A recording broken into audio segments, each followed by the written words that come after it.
Newcastle have just lost in the final of the Carabao Cup, and now here's your reward. You get to go to the Etihad to take on Manchester City.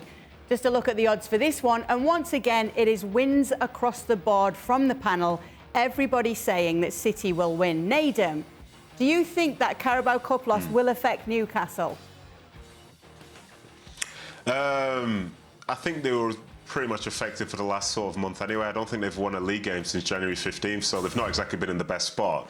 But I think in some ways, if it was to affect them, in my opinion, given how Eddie Howe is as a manager, I think it will probably just really focus them in on this sort of run-in towards the end of the season now. And yes, they don't necessarily have the form, but they know exactly how many games they've got left this season now. And every game for them, if they're going to be, potentially getting back into that top four, will have to feel like a must-win. So I think in some ways that'll help them. That game's been and gone now. They felt the disappointment, but they've had a taste of what success could be like. And as I say now, it's just a case of these are the games we have left to play. We try and win as many of these games as we can, sort of address this sort of negative run that we're on at the moment. And who knows, maybe it starts with a very, very big result against City. But from my perspective, I just don't see it that way, just because City at home tend to be somewhat of a juggernaut. Frank has got 4-0 on this one. Frank, just a reminder of Newcastle's defensive record. They've only conceded 15 goals all season, 6 in their last 14 Premier League games. So what do you think is going to happen differently here? Well, I'm afraid of. I'm scared for them from since they lost the last game, which would have been a fantastic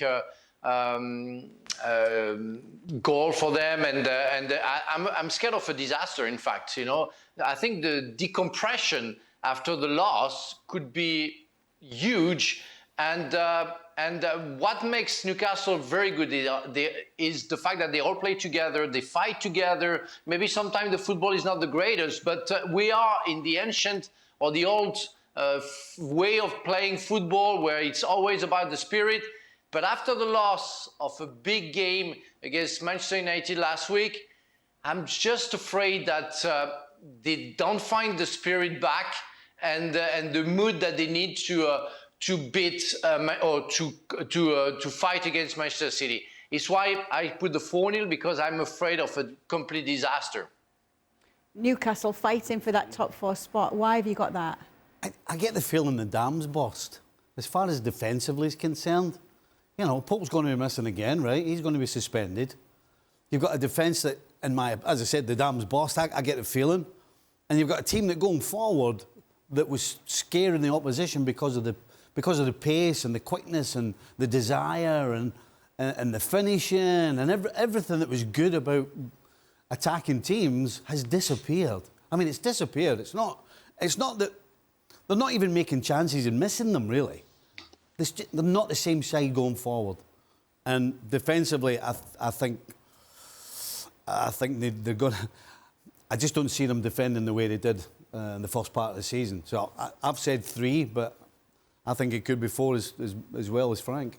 Okay, well, there's plenty of Premier League action coming up this weekend, and of course the boys will be talking about it on ESPN FC as always, but the big one is coming up on Sunday at Anfield, Liverpool against Manchester United. Well, thank you very much for watching ESPN on YouTube. For more sports highlights and analysis, be sure to download the ESPN app, and for live streaming, premium content, and let's not forget as well, ESPN FC 7 days a week. Subscribe to ESPN Plus.